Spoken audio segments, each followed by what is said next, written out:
During the women's ministry craft event at church on Saturday afternoon, I could easily recognize my strengths and lack thereof. I'd baked an apple cider donut bundt cake and an apple fritter cake, a first-time recipe made with gluten-free flour, the latter to rave reviews. But when it came to the craft itself, my creative risk-taking shrank. I copied the sample as best I could. A recognize and know thyself situation. While listening to the honest, easy flow of conversation among the women around the table, I thought about the fundamentals I recognize now that I'm a believer in the second half of life.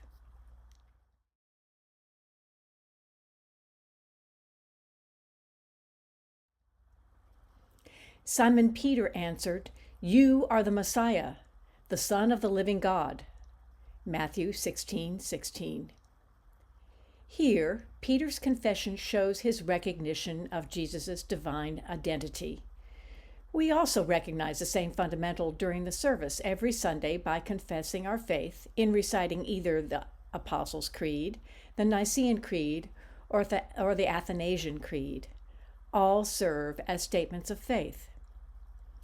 The Nicene Creed was written in the 4th century AD in response to religious disputes, particularly from the believers of the heretic Arius.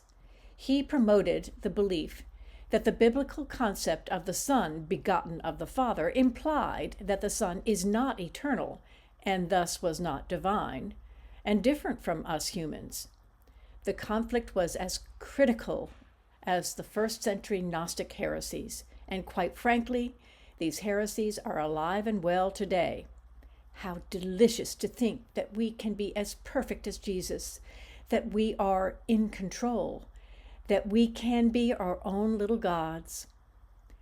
How much greater the gift of imperfection that allows us to recognize ourselves for who we really are, both sinners and saints. In church yesterday, we confessed, "We have not always listened to your word, but listened instead to other voices not aligned with your truth." I recognize myself as one of the not always, but instead we.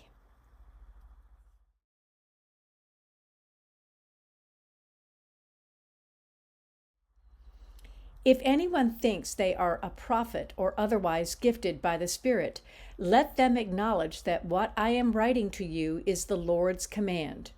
1 Corinthians 14:37. In his letter to the Corinthians, Paul stands on the authority of the Scriptures, not his own opinions. He challenges the church in Corinth to recognize his teachings as being directed by the Lord. In asserting his authority, Paul does not elevate himself. It is important to be humble and recognize one's own fallibility, but elevates the fact of the commandments of the Lord. Recognize the source of my teachings, Paul urges, and submit to the will of God as revealed through his words. Paul clearly had the spiritual gifts of teaching and leadership, and we too should recognize and use our gifts in sharing the love and life of Jesus Christ, as we women did while listening to one another and gluing the words blessings, grateful, and thankful to our seasonal crafts.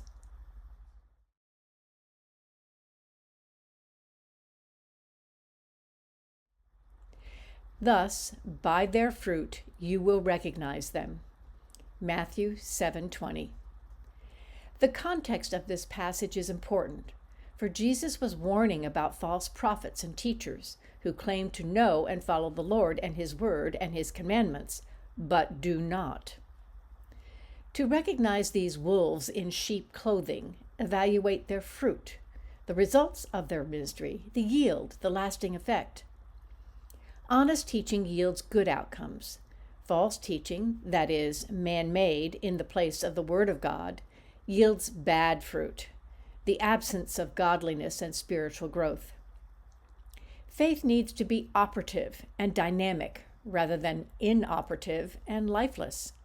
Or, as James wrote, in the same way, faith by itself, if it is not accompanied by action, is dead. James 2:17.